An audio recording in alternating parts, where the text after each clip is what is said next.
So, what did you get up to on the holiday break? Well, I was intending to spend a bit of time catching up on my horribly late slate of projects, but I ended up going down yet another rabbit hole.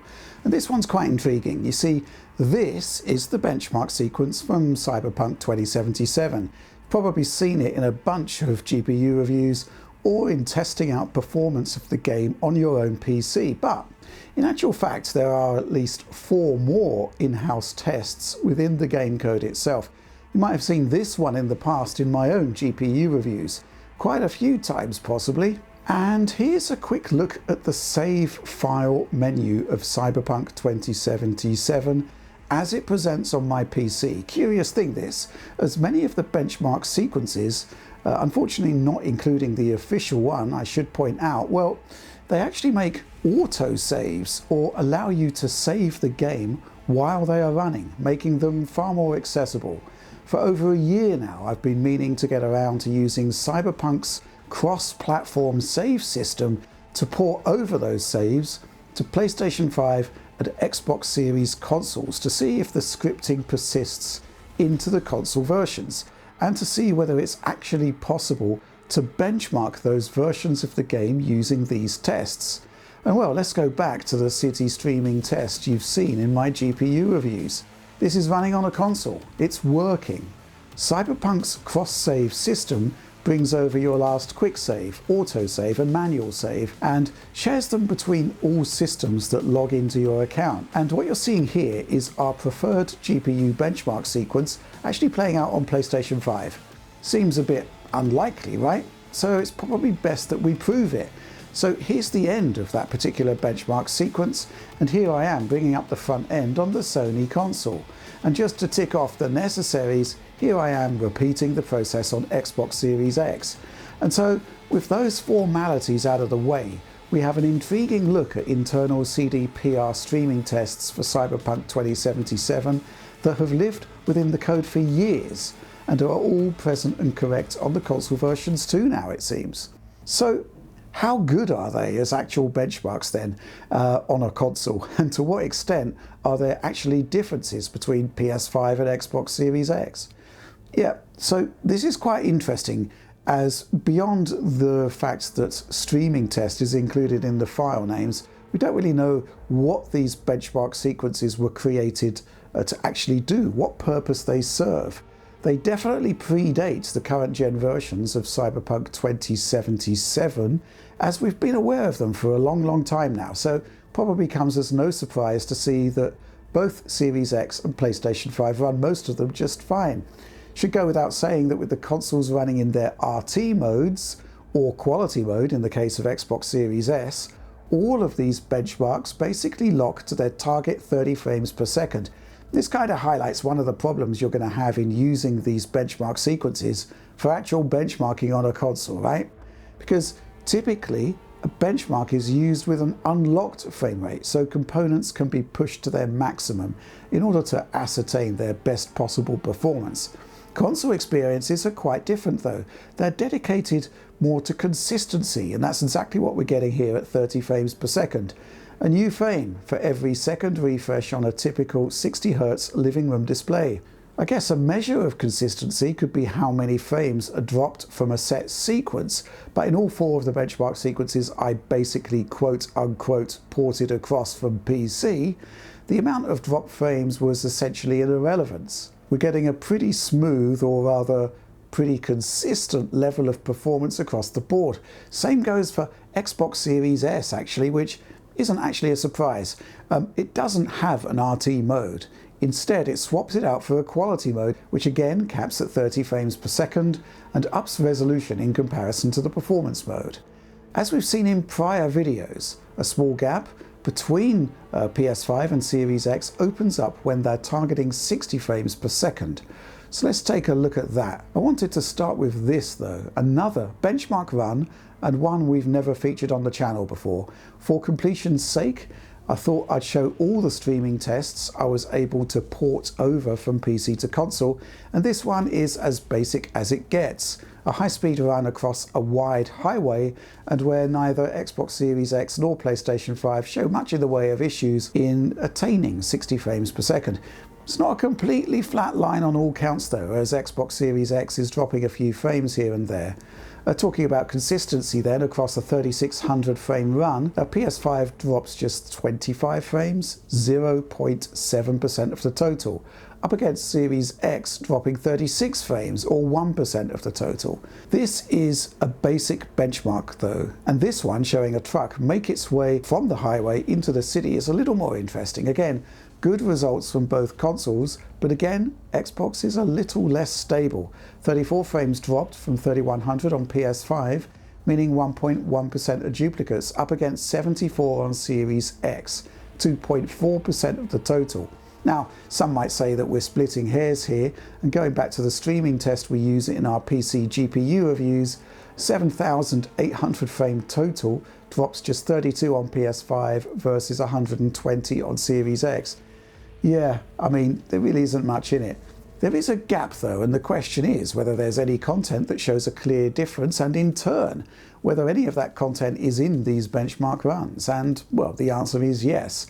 This nighttime race with combat shows a clear divide between PS5, which loses just 32 frames from a 15,500 total, up against Xbox Series X, which loses 1,264 frames, 8.2% of the total output, with far more prevalent screen tearing at the top of the display there. There's a 45 FPS low on the Microsoft machine, which I'm going to highlight here, because in matched content, PlayStation 5 drops a few frames here too. Suggests that performance tuning in this game is geared towards the Sony console, and for whatever reason, there's a good deal less overhead on Xbox Series X, causing the performance differences. Quite why there are differences at all is a matter where we have little visibility, but perhaps a clue here or there. There's been the contention amongst the team for a while now that maybe Series X is less optimal in CPU-limited situations in this game compared to PlayStation 5, even though the PS5 has hardware cuts to its Zen 2 CPU cluster and runs at a slower clock speed than Xbox. Maybe more active AI is causing more of a hit to CPU performance than the other scenes we've tested, which have no combat at all. But the thing is, well, I do actually think this is all down to GPU actually, because look what happens when we swap in Xbox Series S up against Series X. If you recall, Series X lost 1,264 frames in this sequence, 8.2% of the total. Xbox Series S, 437 frames for 2.8%. The frame rate average across the sequence is 58.3 FPS on Series S, so we're pretty sure that in terms of visual feature set and settings, PlayStation 5 and Series X are running at pretty much the same level, while Series S is obviously running at a lower resolution. It's using FSR2 to upscale from lower resolutions up to circa 1080p, while PS5 and Series X also use FSR2 with a much more ambitious 1800p output target. So it may well be the case that Series X is more ambitious with its output resolution relative to Series S, which would indicate that, yeah, we're looking at a GPU limit here. Interestingly, all versions use dynamic resolution scaling, but PS5 bottoms out at 1008p, while Series X is more ambitious, it's higher at 1152p. I'd be curious to see what the outlook would be if both machines had the same lower bounds, and whether that additional leeway in rendering would bring Series X up to par with PlayStation 5. I kind of think that there's a strong argument that this could happen. And yeah, I think it would be a good optimization really, because realistically both versions look very similar, so minimal tweaks to lowest possible resolutions seems like a sensible idea.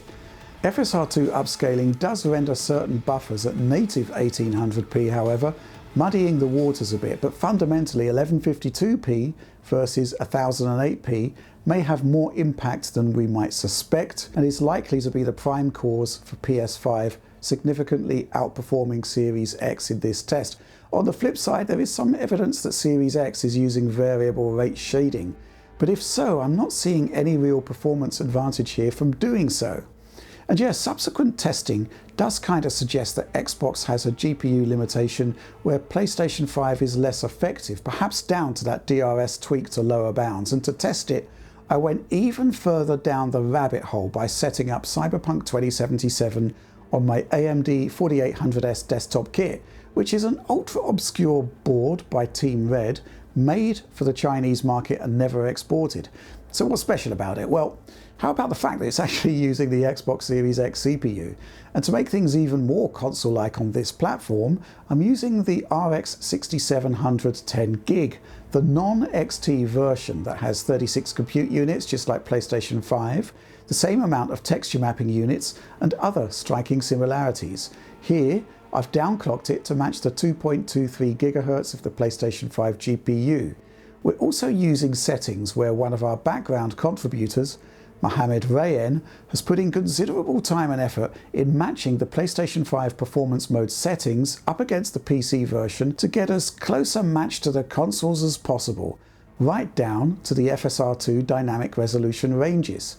So in this three-way performance comparison up against Series X and PS5, our console-like PC operates much like the PS5, while still not quite matching its overall output. Now, there are any number of reasons why this might be happening, just off the top of my head. It could be down to the different graphics API, Sony uses a different GPU compiler, could be down to the different memory setup on the 6700 non-XT. It has infinity cache where the PlayStation 5 GPU does not, but on the flip side it only has a 160-bit memory interface, where the PS5 shares a 256-bit bus between CPU and GPU.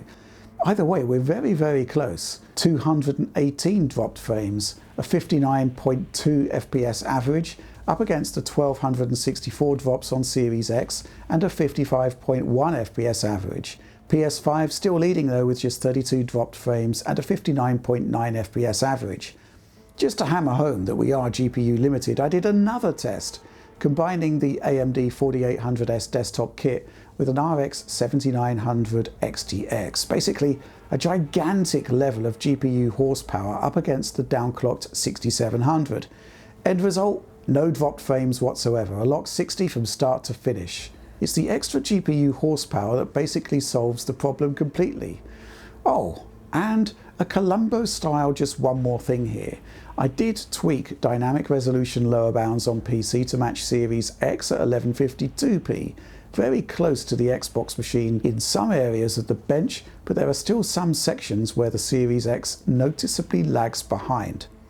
So I found all of this rather interesting. First of all, the concept that internal developer benchmarks or streaming tests could be unearthed at all on PC, but then ported across to the console versions.